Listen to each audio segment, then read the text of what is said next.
Cinema అయిన మహా నేను మిస్టర్ బి. నా మాట సూటిగా ఉంటుంది, మ్యాటర్ క్లియర్ గా ఉంటుంది. మీరు చూస్తున్నారు Mister B channel. Welcome to Monday test. సంక్రాంతికి రిలీజ్ అయిన సినిమాలన్నీ మండే టెస్ట్ లో పార్టిసిపేట్ చేశాయి. ఏ సినిమా రిజల్ట్ ఏమిటి అనే దానికి సంబంధించి మూవీ లవర్స్ అందరికీ పిచ్చ క్లారిటీ ఉంది. స్పష్టంగానే అర్థమైపోయింది ఈ సంక్రాంతికి విన్నర్ ఎవరో. పోతే మిగతా సినిమాల పరిస్థితి ఏమిటి, వాటి మండే టెస్ట్ రిజల్ట్స్ ఏమిటి మాట్లాడుకుందాం డీటెయిల్ గా. సంక్రాంతికి వస్తున్న మూవీ మండే టెస్ట్ లో బ్లాక్ బాస్టర్ పాస్, అంతకుమించి మాట్లాడడానికి ఏమీ లేదు. సినిమా 100కి 1000 మార్కులు తెచ్చుకుంది. ఎస్, ఎవరైనా సరే ఎగ్జామ్ రాస్తే 100కు 100 వస్తాయి, కానీ సంక్రాంతికి వస్తున్న మూవీకి 100కు 1000 వచ్చాయి. నమ్మాల్సిన విషయమే. ఎందుకంటే ఇది అనిల్ రావుపూడి సినిమా. లాజిక్స్ ఉండవు, మ్యాజిక్లు మాత్రమే ఉంటాయి. ఎలా అని మీరు అడగొచ్చు. ఎవరైనా సరే ఇచ్చిన క్వశ్చన్స్కి ఆన్సర్స్ రాస్తే 100కు 100 వస్తాయి. అనిల్ రావుపూడి సినిమాలో 100కి 1000 ఎలా వస్తాయి అంటే, ఎగ్జామ్ సిన్సియర్గా రాశారని ఒక 100 మార్కులు వేస్తారు, మిగతా వాళ్ళని డిస్టర్బ్ చేయలేదని ఒక 100 మార్కులు వేస్తారు, కాపీ కొట్టలేదని ఒక 100 మార్కులు వేస్తారు, ఆన్ టైం పేపర్ వెనక్కి ఇచ్చేసారని ఒక 100 మార్కులు వేస్తారు, ఎక్కువ ఎడిషన్లు తీసుకోలేదు, ఉన్న ఎడిషన్స్తోనే మంచిగా ఎగ్జామ్ రాశారు అని ఒక 100 మార్కులు వేస్తారు. ఇలా చాలా కలుస్తాయి. కావాలనుకుంటే కలుపుకోవచ్చు. అలా 100 మార్కుల కంటే ఎక్కువ మార్కులు వచ్చే అవకాశం ఉంటుంది. 1000 మార్కులు పడిపోతాయి. That is Anil Ravipudi cinema. Logic ఉండదు, మ్యాజిక్ మాత్రమే ఉంటుంది. ఆ లెక్కలో చూసుకుంటే ఈ సంక్రాంతి పండగకి, సంక్రాంతికి వస్తున్న మూవీ 100కి 1000 మార్కులు సాధించింది. వాస్తవంగా అయితే అది కుదరదు, కానీ బిజినెస్ లెక్కలో చూసుకుంటే అది సాధ్యమే. ఎగ్జామ్ రాస్తే 100కి 100, కానీ బిజినెస్ లో 100 రూపాయలు పెట్టుబడి పెడితే 1000 రావచ్చు, 10,000 కూడా రావచ్చు. సుడి బాగుంటే, అదృష్టం కలిసి వస్తే వస్తుంది 10,000. 100 రూపాయల పెట్టుబడికి 10,000 వస్తుంది. దాన్నే జాక్ పాట్ అంటారు. బిజినెస్ అంతే, ఎగ్జామ్ కాదు. బిజినెస్ అనేది ఒక ఇంట్రెస్టింగ్ గేమ్. అన్ఎక్స్పెక్టెడ్ రిటర్న్స్ ఉంటాయి. సో సంక్రాంతికి వస్తున్న మూవీతో బిజినెస్ లో ఇన్వాల్వ్ అయి ఉన్న వాళ్ళు కూడా అన్ఎక్స్పెక్టెడ్ ప్రాఫిట్స్ ని ఎంజాయ్ చేస్తున్నారు. రూపాయి పెట్టుబడి పెడితే ఆ రూపాయి వచ్చేయటంతో పాటు ఓ 4 రూపాయలు 5 రూపాయలు మిగిలే పరిస్థితి కనపడుతుంది. ఆ రేంజ్ లో తెలుగు ప్రేక్షకులు సినిమాకి వండర్ఫుల్ మార్కులు వేసేశారు. ఒక్కటని కాదు, ప్రతి విషయం కలిసి వచ్చింది. డాకు మహారాజు మూవీ మీద ఈ సంక్రాంతికి ఒక స్కామ్ నడిచింది. అది కూడా సంక్రాంతికి వస్తున్న మూవీకే అడ్వాంటేజ్ అయ్యింది. ఏంటా స్కామ్ మాట్లాడుకుందాం, డీటెయిల్ గా మాట్లాడుకుందాం డాకు మహారాజు మండే టెస్ట్ రిపోర్ట్ లో. తర్వాత వీడియోలో కాదు, ఫ్యూ మినిట్స్ తర్వాత వచ్చేస్తుంది, ఫాలో అవ్వండి. మండే రోజున చూసుకుంటే మనం నిన్నే చెప్పుకున్నాం. ఏమని చెప్పుకున్నాం? ఆగదు, కలెక్షన్స్ విపరీతంగా వస్తాయి మండే రోజున కూడా అని. ఎందుకు చెప్పుకున్నాం? వేట ఉంటది, వేట కొనసాగుద్ది అని చెప్పాం కదా. సండే రోజున చాలా మందికి టికెట్లు దొరకలేదు. వాళ్ళందరూ కసి మీద ఉంటారు. ఖచ్చితంగా టికెట్లు పట్టుకుని మండే రోజున థియేటర్స్కి వస్తారు అని అనుకున్నాం కదా. అదే జరిగింది. ఈవినింగ్ షోస్కి దంచి వదిలిపెట్టేశాడు అంతే వెంకటేష్ బాబు అనిల్ రావుపూడిని తోడు తీసుకుని. 2 తెలుగు స్టేట్స్ లో evening shows terrific occupancies, super housefuls పడ్డాయి. ఎందుకు ఈవినింగ్ షోస్ కి ఫుల్స్ అంటే, వర్కింగ్ డే కదా. డే టైమ్ డ్యూటీకి వెళ్ళిపోతారు, ఉద్యోగాలు చేసుకుంటారు, సాయంత్రం ఫ్యామిలీస్ తీసుకుని సినిమాకి వెళ్ళిపోతారు. ఖచ్చితంగా ఇది ఒక ప్రస్తుతం అయితే కండిషన్ అయిపోయింది. ఫ్యామిలీస్ పెట్టేసుకున్నారు కండిషన్, ఈ సినిమాని చూసేయాలి అని. సో వదిలిపెట్టరు, ఖచ్చితంగా చూస్తారు. మండే రోజున కనిపించిన రెస్పాన్స్ ని బట్టి టెర్రిఫిక్ సాలిడ్ బాక్స్ ఆఫీస్ రన్నే ఉండబోతుంది ఓ 10-15 రోజుల పాటు సినిమాకి అని స్పష్టంగా అర్థమైంది. కొంతమంది నమ్మల, మనం చెప్పేసుకున్నాం ముందే 150 కోట్ల షేర్ చూస్తుంది సినిమా ఫుల్ రన్ లో అని. జరగదేమో అనుకున్నారు, కానీ మండే రోజున రెస్పాన్స్ చూసి అందరూ ఒప్పేసుకుంటున్నారు. యాస్, ఫుల్ రన్ లో సినిమా 150 కోట్ల షేర్ చూస్తుంది అని. ఆ రేంజ్ లో వచ్చినాయి మరి కలెక్షన్స్. ఫస్ట్ మండే రోజున 6.5 కోట్లు, ఫస్ట్ వర్కింగ్ డే రోజున 7వ రోజున సినిమా అంత పెద్ద నెంబర్ ని రిపోర్ట్ చేయడం అనేది చిన్న విషయం కాదు. పబ్లిక్ లో సినిమా మీద ఎంత టెర్రిఫిక్ పాజిటివ్ ఒపీనియన్ ఉందో ఆ కలెక్షన్స్ చెప్తున్నాయి. నిజంగా పెద్ద నెంబర్. సెలవులు అయిపోయిన తర్వాత ఫస్ట్ వర్కింగ్ డే రోజున అంత పెద్ద నెంబర్ చూడటం అనేది సర్ప్రైజ్, పెద్ద సర్ప్రైజ్. కానీ అవకాశం ఉంది. ఎందుకుంది? సినిమా మీద ఇంట్రెస్ట్ జనాల్లో అలా ఉంది, అలా స్ప్రెడ్ అయిపోయింది. సో సినిమాని చూసేంత వరకు ఫ్యామిలీ ఆడియన్స్ సాటిస్ఫై అవ్వరు. చూడాల్సిన వాళ్ళు చాలా మంది ఉన్నారు, వస్తారు, ఇంకా వస్తానే ఉంటారు. F2 మాదిరి సూపర్ లాంగ్ రన్ ని ఎంజాయ్ చేస్తుంది ఈ సినిమా. అంత మంచి లాంగ్ రన్ పడింది అంటే 150 కోట్ల షేర్ అనేది సింపుల్ మ్యాటర్. 200 కోట్ల గ్రాస్ వస్తే ఓకే అనుకున్నారు. వారం రోజులకే 180 కోట్లకు పైన గ్రాస్ వచ్చేసింది. కానీ ఇప్పుడున్న ఊపు చూస్తుంటే ఫుల్ రన్ లో 300 కోట్ల మార్క్ ని టచ్ చేసే అవకాశం కనబడుతుంది. ఛాన్స్ ఉంది, పర్ఫెక్ట్ ఛాన్స్ ఉంది. చాలా పెద్ద బ్రహ్మాండమైన విషయం ఇది. టోటల్ 7 రోజుల్లో చూసుకుంటే ప్రపంచవ్యాప్తంగా సినిమా రిపోర్ట్ చేసిన షేర్ 107 కోట్ల వరకు ఉంది. ఇది రికార్డ్.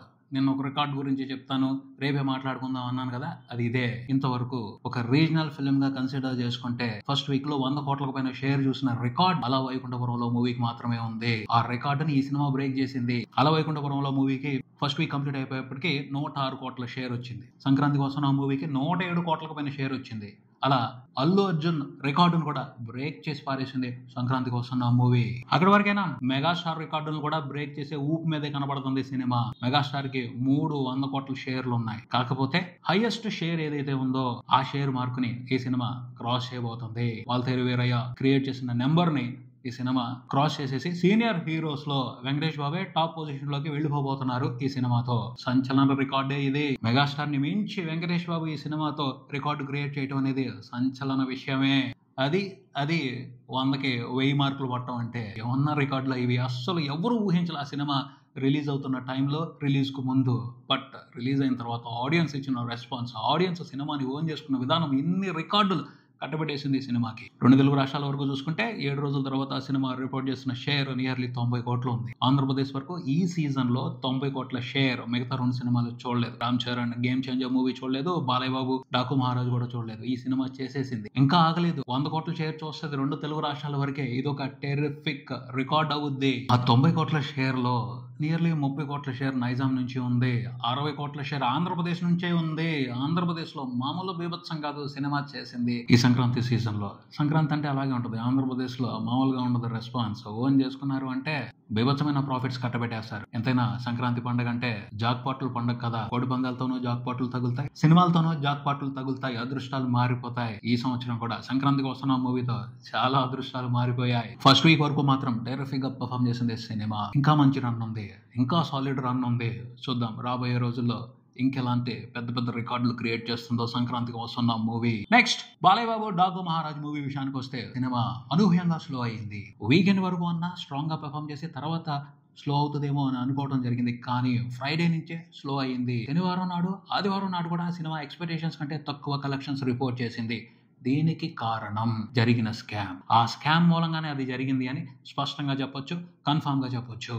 మండే రోజున చూసుకుంటే చాలా దారుణమైన డ్రాప్. ఎక్స్పెక్ట్ చేసిన దానికంటే ఎక్కువ డ్రాప్. 1 కోటి తక్కువకు పడిపోయింది షేర్. 2 తెలుగు రాష్ట్రాల వరకు చూసుకుంటే సినిమాకి మండే రోజున ఎక్స్పెక్ట్ చేయాల అది ఊపు ఉంటది, కొంత కాకపోతే కొంత ఇంట్రెస్టింగ్ హోల్డ్ ఉంటది, 100 కోట్ల షేర్ చూస్తుంది సినిమా అని ఎక్స్పెక్ట్ చేయడం జరిగింది. బట్ ఆ ఎక్స్పెక్టేషన్స్ ని కంప్లీట్ గా నీరుగా చేసింది ఆ స్కామ్. ఇలా ఉంటది, ఇలా జరుగుద్ది అని అస్సలు ఎక్స్పెక్ట్ చేయాలి, కానీ జరిగింది. F2 టైంలో కూడా ఈ స్కామ్ జరిగింది. ఎవరు నోటీస్ చేయలేదు. కానీ ఇప్పుడు చూస్తుంటే క్లియర్ గా అర్థం అవుతుంది ఆ స్కామ్ ఎంత పవర్ఫుల్ లో, దాని మూలంగా ఎంత డ్యామేజ్ జరుగుతుందో. సో దాని గురించి మాట్లాడుకోవాలి. అసలు ఏంటంటే పరిస్థితి, బాలయ్య బాబు కోసం, బాలయ్య బాబు సినిమాని చూడటం కోసం మాస్ ఆడియన్స్ పండగ సెలవుల టైంలో ఇంట్రెస్టింగ్ గా వచ్చారు, మంచి సపోర్ట్ ఇచ్చారు. కానీ ఆ తర్వాత అనూహ్యంగా వాళ్ళు తగ్గిపోయారు. ఎందుకని వాళ్ళు తగ్గారు? సరే, ఫ్యామిలీ ఆడియన్స్ రావచ్చుగా, వాళ్ళు రాలా. వాళ్ళు కంప్లీట్ గా ఆ సినిమా మోజులోకి వెళ్ళిపోయారు. సంక్రాంతికి వస్తున్నాం సినిమా మోజులోకి వెళ్ళిపోయారు.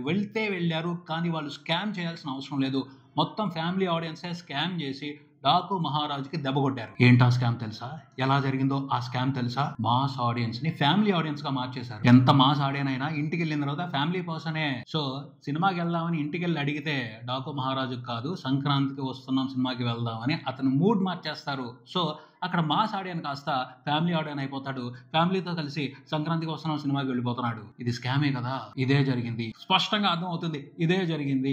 శుక్రవారం నుండి డాకు మహారాజు మూవీకి ఎక్స్పెక్ట్ చేసిన దానికంటే కలెక్షన్స్ ఎందుకు తగ్గాయి? దీని మూలంగానే తగ్గాయి. వాళ్ళ మాస్ ఉనికిని వదిలిపెట్టేసుకుని ఫ్యామిలీ ఆడియన్ గా మారిపోయి వైఫ్ తోనూ పిల్లలతోనూ కలిసి సంక్రాంతికి వస్తున్నాం సినిమాకి వెళ్ళిపోయారు. దారుణమే కదా ఇది. దీని మూలంగానే డాకు మహారాజుకి ఎక్స్పెక్ట్ చేసినట్టు షేర్లు పడలేదు. వీకెండ్ లో మండే రోజున కూడా కొంచెం గట్టిగానే డ్రాప్ కనిపించింది. డేంజరస్ డ్రాపే అది.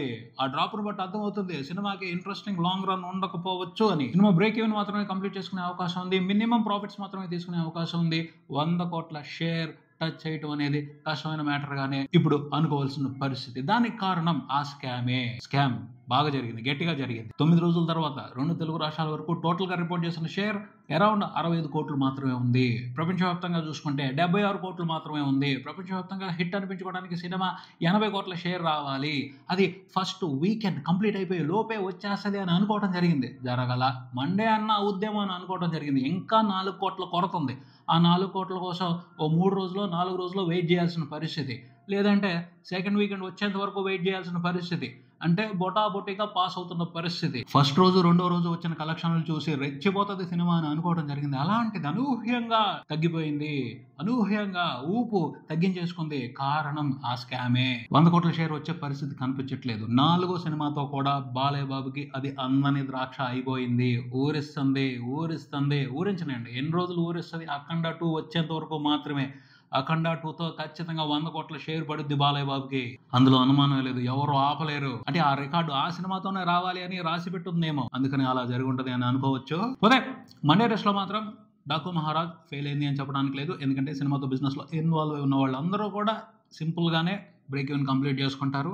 ఈజీగా సేఫ్ అయిపోతుంది. ప్రాఫిట్స్ అనేవి ఎక్కువ ఉండకపోవచ్చు, కానీ సేఫ్ అయిపోవటం ముఖ్యం కదా. సేఫ్ అవటమే చాలా రిలీఫ్ కదా. అదే కదా pass mark. So Monday test లో డాకు మహారాజ్ పాస్ అయిపోయాడని చెప్పొచ్చు. తర్వాత గేమ్ చేంజర్ మూవీ విషయానికి వస్తే మాట్లాడుకుంటానే వస్తున్నాం. సినిమా అయితే దాదాపు 100 కోట్ల వరకు లాసులు చూసే పరిస్థితి. మండే రోజున కూడా సినిమాకి ఇంట్రెస్టింగ్ కలెక్షన్స్ రిపోర్ట్ అవ్వలేదు. గడిచిన వీకెండ్ లోనే ఇంట్రెస్టింగ్ గా రిపోర్ట్ అవునప్పుడు మండే రోజున పెద్ద నెంబర్స్ ని ఎక్స్పెక్ట్ చేయడం అత్యాశ అవుతుంది. అయినప్పటికీ సినిమాతో బిజినెస్ లో ఇన్వాల్వ్ అయి ఉన్న వాళ్ళు భారీగా నష్టపోయే పరిస్థితి లేదు. చాలా మినిమం లాసెస్ తో బయటపడిపోయే పరిస్థితి.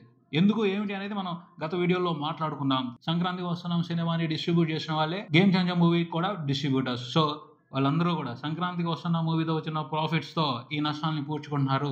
ఇది దిల్ రాజ్ కి బెనిఫిట్, ఎగ్జిబిటర్స్ కి బెనిఫిట్, డిస్ట్రిబ్యూటర్స్ కి బెనిఫిట్. యాక్చువల్గా అయితే game changer movie Monday test లో ఫెయిల్ అయినే చెప్పొచ్చు. కాకపోతే ఒక్కొక్కసారి కొంతమందికి అదృష్టం కొద్దీ గ్రేస్ మార్కులు కలుస్తాయి, కాంపన్సేషన్ మార్కులు కలుస్తాయి, మేనేజ్మెంట్ కోటా కింద కొన్ని అడ్వాంటేజ్లు కలుస్తాయి. అవన్నీ కలిసి పాస్ అయిపోవచ్చు.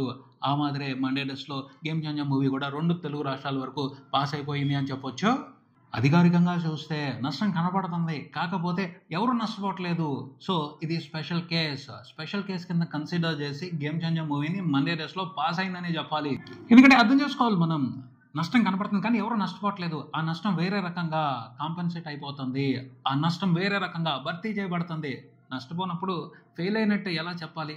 కొంచెం కాంప్లికేటెడ్ వ్యవహారమే. అయినప్పటికీ దీన్ని ఒక స్పెషల్ కేసు కింద పరిగణించే గేమ్ చేంజర్ మూవీ కూడా మండే టెస్ట్ లో పాస్ అయిందనే చెప్పాలి. ప్రతిసారి ఇలా జరగదు, అరుదుగా మాత్రమే జరుగుద్ది. రేర్ కేసు ఇది.